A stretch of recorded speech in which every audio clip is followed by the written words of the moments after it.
तर मंडळी, हा सगळा सेटअप करण्यासाठी थोडा वेळ गेला, पण एक सांगायचं राहूनच गेलं. मागचा मिकी सांगचा जो परफॉर्मन्स होता तो काही अद्वितीयच होता. जणू असं वाटत होतं की मी गणपतीच्या मंदिरातच उभा आहे की काय. खरं, सूर्य उगवला, प्रकाश पडला, आडवा डोंगर तयाला माझा नमस्कार. अरे, हे तर संत एकनाथांचं प्रसिद्ध भारुड आहे. विंच चावला, देवा रे देवा, विंच चावला, काय मी करू. विंच चावला, अरे विंच चावला, विंच चावला, विंच चावला हो. भारूड हे आपल्या संत कवींचा वारसा, एक असं लोकनाट्य जे लोकांना हसवतं पण विनोदी ढंगातून समाजातल्या समस्यांवर विचारही करायला लावतो. महाराष्ट्राच्या लोककलेचा अजून एक पैलू आपल्याला पाहायला मिळणार आहे. चला तर मग भक्ती, विनोद आणि समाज प्रबोधन यांचा एक अद्भुत संगम अनुभवूया. टाळ्यांच्या गजरात स्वागत करूयात रुपाली रिसबूट भिडे यांच्या छोट्या कलाकारांचं.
मोठमोठ्या जगांवर कामी येते. तरी बी कोणती कोणती कोणती कोणती अगं डुचके तूच या शेजारणीनं बरं नाही केलं ग बया. मला पंढरीला नेलं ग बया. मला पंढरीला नेलं ग बया. तिला पंढरीला नेलं ग बया. तिला पंढरीला नेलं ग बया. या शेजारणीनं बरं नाही केलं ग बया.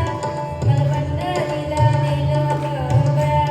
तिला पंढरीला नेलं ग बया. तिला पंढरीला नेलं ग बया. या चंद्रभागेचं मंगल गाणी आणि नाही केली मंगल गाणी. अगे चंद्रभागा गडूळ नाही हाय, गडूळ तुझं मन आहे मन. एक काम कर, नामस्मरणानं तुझं मन शुद्ध कर. मन करा रे प्रसन्न सर्व सिद्धीचे कारण. मन चंगा तकटोती मे गंगा. अगं बाई, मी तुला सांगते, ह्या चंद्रभागेत कोण हात धुतंय, पाय धुतंय, तोंड धुतंय, कोण कपडे धुतंय. आणि म्हणून माझी विनंती आहे की कुठल्याच नदीत, चंद्रभागा काय कुठल्याच नदीत कचरा फेकू नका, निर्मले फेकू नका, आपल्या पोराबाळांना आंघोळ घालू नका आणि नदी स्वच्छ ठेवा.